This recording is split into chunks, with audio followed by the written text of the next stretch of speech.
Bon, bah, c'est une note de la direction du Trésor qui est assez éclairante, assez édifiante. Elle montre que le temps que nous passons sur les écrans, de nos smartphones bien sûr, j'entends, ce temps a un effet négatif sur l'activité. Voilà.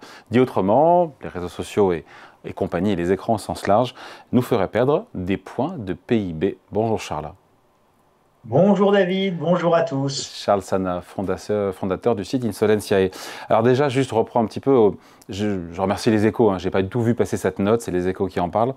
Le Trésor qui nous rappelle à juste titre que, c'est vrai, on va commencer par ça pour être un peu positif, les entreprises du numérique, évidemment, elles créent de la richesse, elles créent de l'activité, mais, on sait que leur business fondé sur l'économie de l'attention, capter notre attention et le monétiser, ça coûte des points de PIB dès aujourd'hui à l'économie française. Oui, alors, ça coûte des points de PIB, David, et encore plus grave, ça coûte aussi des points de QI. Et puis, ce n'est pas prêt de s'arranger. Alors, on pourrait résumer ça en demain tous crétins. Et alors, c'est un sujet, moi, qui me passionne, David, depuis des années, et depuis la découverte de Monsieur Michel Desmurger. Je ne sais pas si vous connaissez, David. En tout cas, j'invite tous ceux qui nous écoutent à lire ses ouvrages. Alors, Monsieur Desmurger, c'est un chercheur de l'INSERM, directeur de recherche de l'INSERM. Il est également il fait partie d'une unité mixte avec le CNRS. C'est un directeur, c'est un docteur en neurosciences. Et c'est un monsieur qui a écrit dès 2011 un livre qui s'appelle TV Lobotomie. Et moi, j'ai lu ce livre en 2011. Pour la petite histoire, mon fils aîné devait avoir 4 ans à cette époque-là. Et donc, j'ai eu conscience très rapidement des dangers des écrans non maîtrisés. Encore une fois, comme vous l'avez dit, bah, les écrans, c'est extraordinaire et vous avez toute l'économie du numérique et Internet a changé complètement la face du monde. Mais nous parlons bien ici d'un usage non maîtrisé et non modéré des écrans. Alors que ce soit chez les adultes ou chez les jeunes, c'est effectivement extrêmement, et encore plus chez les jeunes, extrêmement toxique et extrêmement destructeur de notre fonctionnement cérébral, et c'est destructeur sur notre attention. Donc évidemment, alors ça, ce sont des phénomènes, et donc Monsieur Desmurger, dans ses différents ouvrages, avec des méta-études, etc., c'est très bien quantifié, c'est très très bien chiffré, c'est extrêmement bien expliqué. Et donc les dangers des écrans sont parfaitement connus quand il y a un usage qui n'est pas raisonné Ce et coût, maîtrisé. on va parler après des effets néfastes et délétères sur la santé, sur la psychologie, mais d'abord sur l'aspect un peu quantitatif, sur le coût, combien ça coûte aujourd'hui. Mais dès aujourd'hui, le Trésor nous dit une perte de 0,6 points de PIB, c'est 15 milliards d'euros du fait du temps passé sur les écrans, et 0,6 points de PIB, c'est notre niveau de croissance aujourd'hui, hein. Alors moi, je vais jouer à qui dit mieux. Moi, je pense que c'est bien plus important, David, que ce que dit le Trésor, parce que tout va dépendre, évidemment, ce que l'on prend en considération dans le périmètre d'analyse. Donc non pas que ce que dit le Trésor est faux, je pense que c'est parfaitement juste. Je J'émets simplement l'hypothèse et je partage la réflexion avec tous ceux qui nous écoutent sur le fait que le périmètre, à mon sens, est bien trop restreint. C'est quoi la productivité? Moi, je vais vous dire, par exemple, ma productivité diminue considérablement parce que beaucoup d'entreprises me demandent de faire le travail qu'elles faisaient avant. Je m'explique, j'ai mon application pour EDF et moi, j'ai mon application pour Orange, ma fibre et moi. Là, c'est à chaque fois, c'est mon application et moi, hein, c'est vachement mignon, c'est sympathique, etc. C'est bon. Et donc, je me retrouve à faire tout le travail de toutes ces sociétés. C'est SNCF et moi, donc je prends mon billet de train, je télécharge ma facture, j'imprime ma facture, j'envoie mon justificatif de domicile, bref. Donc là, vous avez, à travers cette digitalisation de l'économie, tout un pan de fatigue terrible, terrifiante, hein, que l'on envoie aux gens avec, vous vous souvenez de la phobie administrative de certains hommes politiques, et ben là, c'est même une phobie applicative. Donc, vous avez beaucoup d'outils. Donc, vous avez une fatigue mentale qui est terrifiante. Dans les entreprises, les gens utilisent des dizaines d'outils. Pour nos étudiants et pour nos écoliers, vous avez pareil, beaucoup d'outils numériques, une obligation à être sur les écrans. Tout ça, c'est en réalité destructeur de notre productivité. Oui, et sachant que le Trésor parle de ces salariés qui pourraient perdre entre 20 minutes et 2 heures et demie par jour à consulter leur smartphone pour des raisons non professionnelles. Donc ça rejoint ce que vous dites. Oui, alors non, c'est encore complémentaire, c'est-à-dire que c'est un autre phénomène encore. Et évidemment, donc j'ai mes notifications Facebook, Instagram, Twitter, j'ai mes SMS, je reçois mes mails, et en réalité, si à chaque fois que vous recevez une notification, vous réagissez à cette notification, vous n'êtes plus dans un usage maîtrisé de l'écran, c'est l'écran qui vous maîtrise en fait. Et donc vous êtes en réaction à chaque fois qu'il y a votre smartphone qui sonne, qui couine, qui teinte, qui dirling ding ding. Et donc à chaque fois vous intervenez et ça va venir détruire votre concentration. Alors non seulement vous allez avoir le temps passé sur votre écran à répondre au SMS du dernier gamin qui vous demande où est-ce que vous avez mis son jogging dont il a besoin pour aller au cours de sport pendant que vous étiez en train de travailler. Mais après, derrière, vous avez un nécessaire temps de reconcentration une fois que vous avez été dérangé. Et ce temps de concentration, il a été quantifié, il est très exactement de 23 minutes et 15 secondes. Voilà. Donc ça, c'est quand vous êtes dérangé dans ce que vous faisiez, le temps de reconcentration est de 23 minutes. Si ça a été quantifié de manière très précise, ce qui n'a pas été quantifié de manière très précise, c'est la fatigue mentale et psychique que ça vous induit. Nous l'avons tous vécu, et je vais prendre cet exemple pendant le confinement, où nous étions forcément en télétravail pour ceux qui n'étaient pas dans des métiers de première ligne. Eh bien, quand les gamins rentraient dans votre bureau et vous dérangeaient, vous remettiez du temps à vous concentrer, mais encore plus grave que ce temps de reconcentration et cette perte de temps, c'était la fatigue mentale d'être dérangé à chaque fois. Et cette fatigue mentale, elle termine par abîmer votre santé psychologique. Et c'était l'un des points soulevés, évidemment, dans l'étude du Trésor que vous avez évoqué. Oui, l'altération, vous avez raison, Charles, l'altération de la santé mentale avec des problèmes de sommeil, in fine, des troubles psychologiques et surtout, à long terme, c'est plutôt grave, la dégradation des capacités cognitives avec des effets, tous ces effets, évidemment, qui se cumulent. Et qui se cumulent, qui rentrent en résonance et qui entraînent même des effets démultiplicateurs de destruction sur l'ensemble de nos capacités cognitives. Je crois que, si vous voulez, David, ce qu'il manque véritablement pour l'ensemble de la population, hein, parce que nous sommes...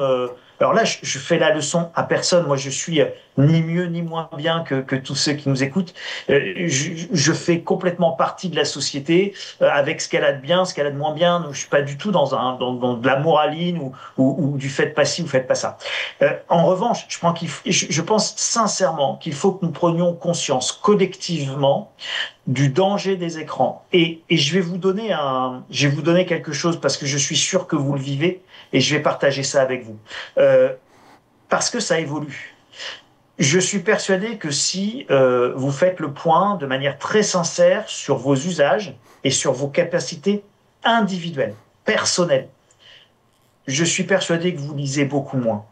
Et je suis persuadé que votre temps de concentration sur un livre s'est considérablement raccourci dans les 24 derniers mois et dans les 2 dernières années. Parce que nous avons atteint un palier. Et je vous le dis parce que moi, je le vis individuellement, personnellement. Si vous me demandez avant, quand j'étais plus jeune, je pouvais lire un bouquin pendant 5 ou 6 heures d'affilée.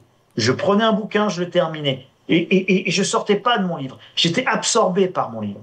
Aujourd'hui, ça me demande un effort que d'être capable de lire 45 minutes. Et parmi tous ceux qui nous écoutent, faites le point devant votre miroir, là, tout seul. Est-ce que vous êtes capable de lire plus de 45 minutes ? 95% d'entre vous, si vous répondez honnêtement, vous allez dire non.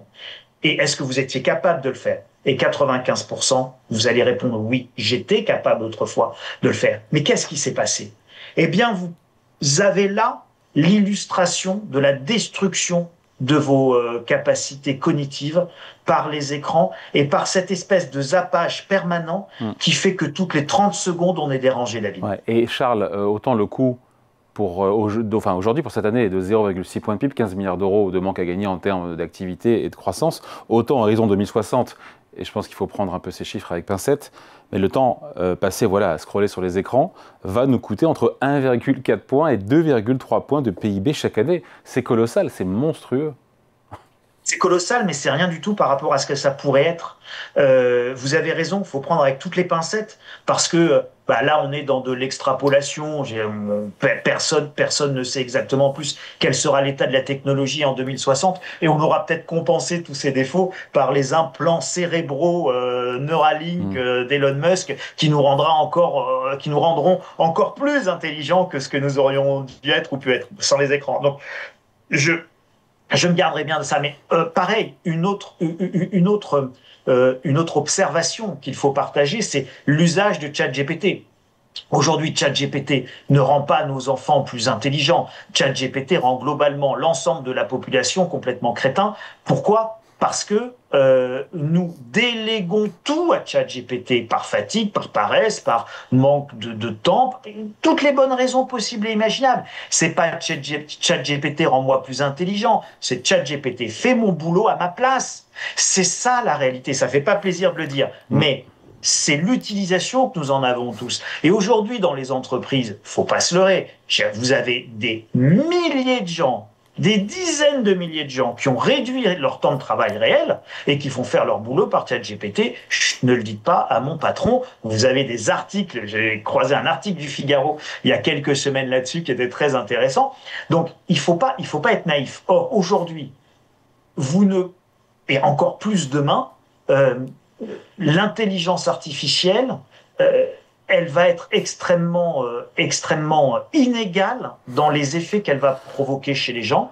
C'est-à-dire que si vous savez ce que vous pouvez lui demander parce que vous en avez la connaissance, vous allez pouvoir multiplier vos forces. Par contre, si vous ignorez ce que vous ne savez même pas, eh ben vous n'êtes pas prêt de vous servir de ChatGPT. Et c'est exactement ce qui est en train d'arriver à notre jeunesse, qui remet sa réflexion, pas besoin d'apprendre, pas besoin de savoir, pas besoin de connaître. ChatGPT, c'est tout. Mais quand je ne sais pas que je ne sais pas, je ne sais même pas demander à ChatGPT ce que j'ignore. Waouh, difficile de conclure là-dessus. On se dit quoi? On se dit que, Charles, et vous avez raison, pour relancer la croissance, on se dit qu'il faut commencer par éteindre les écrans, mais c'est impossible. Donc on se dit que tout est fichu? Non, pas du tout, David. Alors, d'abord, on se dit pas tout est fichu. Ensuite, au contraire, si on se dit tout est fichu, on baisse les bras. Non, on se dit qu'on a des outils qui sont extraordinaires parce que l'IA comme Internet, c'est absolument extraordinaire. On se dit par contre que on doit remettre le bon sens au cœur de nos vies.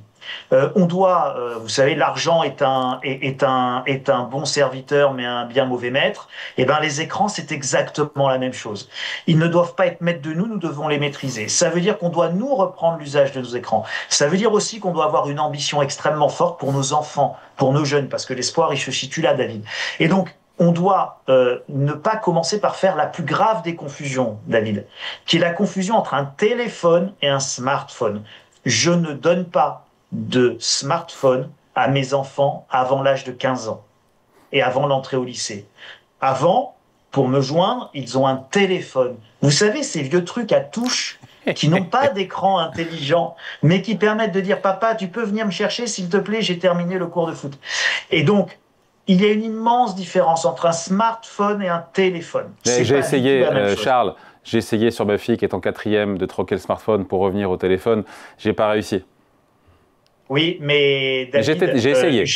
Je vous dis pas, un, que c'est facile, deux, que c'est simple, trois, que ça se fait sans beaucoup de courage, d'explication, et que c'est compliqué d'avoir l'adhésion des jeunes, c'est certain.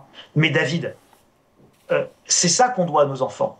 On doit à nos enfants, vous savez, on dit « Ah, faut laisser une planète en bon état à nos enfants ». Mais la jeune Greta, elle a raison, il faut laisser une planète en bon état à nos enfants. Mais elle oublie la deuxième partie de l'équation. Il faut aussi laisser des enfants en bon état à la planète, parce que beaucoup de solutions viendront évidemment de l'intelligence de nos enfants, de leur créativité, de leur inventivité, de ce qu'ils vont réussir à faire que nous n'avons pas pu faire ou su faire. Donc, c'est notre devoir, David, en tant que parents, en tant qu'éducateurs, de faire extrêmement attention à l'usage des écrans qu'ont nos enfants. Et je peux vous assurer, et là, pareil, je m'adresse à tous ceux qui nous écoutent, combien parmi vous avez vraiment un contrôle parental? Mais très peu en réalité. Moi, quand je demande aux parents autour de moi, t'as mis quoi comme contrôle parental sur le smartphone? Moi, j'ai contrôle parental, moi. Bravo, bravo. Et donc le contrôle parental, ça donne quoi? Papa, papa, papa, papa, papa, remets-moi des minutes. Papa, papa, rebranche, papa, redonne-moi. Bon, et donc c'est en permanence de la négociation parent-enfant. Et là aussi, il y a une fatigue psychologique et mentale qui est imposée aux parents. Et donc, il faut une prise de conscience globale, sociétale autour des écrans pour que les parents ne soient pas seuls face à leurs enfants, à leurs adolescents, mais que ce soit quelque chose qui soit sociétal, global, général. On doit tous aller dans le même sens. Sinon, David, évidemment, c'est trop difficile, même si vous avez essayé. Eh ben, je vais réessayer dès ce soir. Merci Charles, toujours un plaisir Courage, de David. vous avoir et de vous retrouver. Charles Sana, fondateur du site Insolentia. Merci Charles, bonne semaine, salut. Merci David, bon courage avec les filles. Salut.